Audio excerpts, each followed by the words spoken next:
أعوذ بالله من الشيطان الرجيم بسم الله الرحمن الرحيم اللهم صل على سيدنا محمد وآله وصحبه وسلم.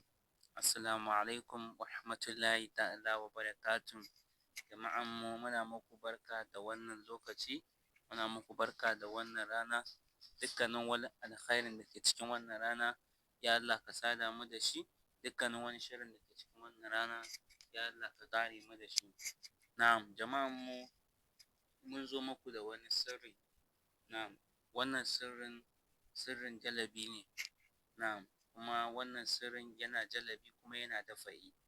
Na'am, dukkanin wanda ya aikatar da wannan sirrin zai samu kariya bi iznillahi ta'ala, sannan kuma duk harkokinsa zai bunƙasa.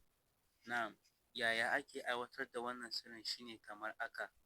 Za a je a tsinko ganyen tumfafiya guda 16.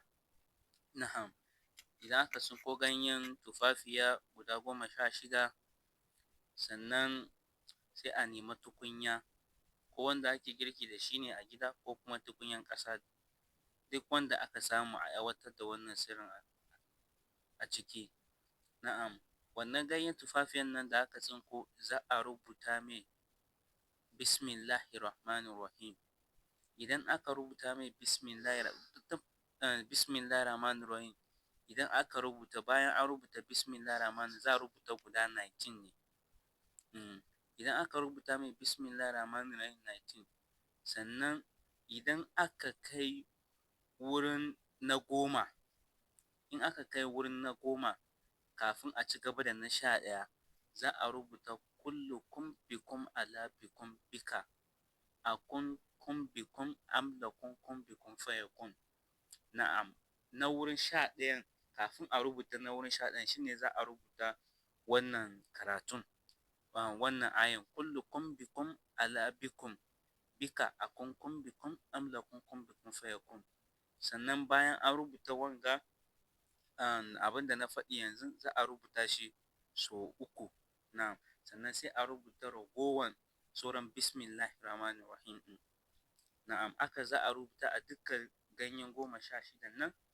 In an gama rubuta shi, za a sa guda 8 a cikin tukunya, sannan sai a sa ƙwai guda 4 a kan shi, sannan sauran ragowan guda 8 ɗin sai a ƙara rufe ƙwan da shi. Na'am, sai a aza a wuta. Idan ya kai kamar minti 10 ko minti 15, sai a saukar. Amma idan aka saukar da shi, kar a saukar da shi a ƙasa, a sauko da shi a kan wani tsumma ko farin ƙyalle. Na'am, ya fi kyau a saukar da shi a farin ƙyalle.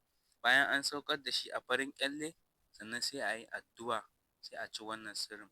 Bijahi Sa'idu sallallahu, sai a ci ƙwan gabaki ɗaya. Bijahi Sa'idu sallallahu alaihi wasallam, za a samu dace sosai.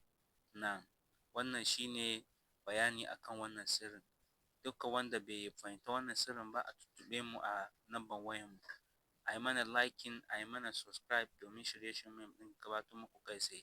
Assalamu alaikum wa rahmatullahi ta'ala wa barakatuh.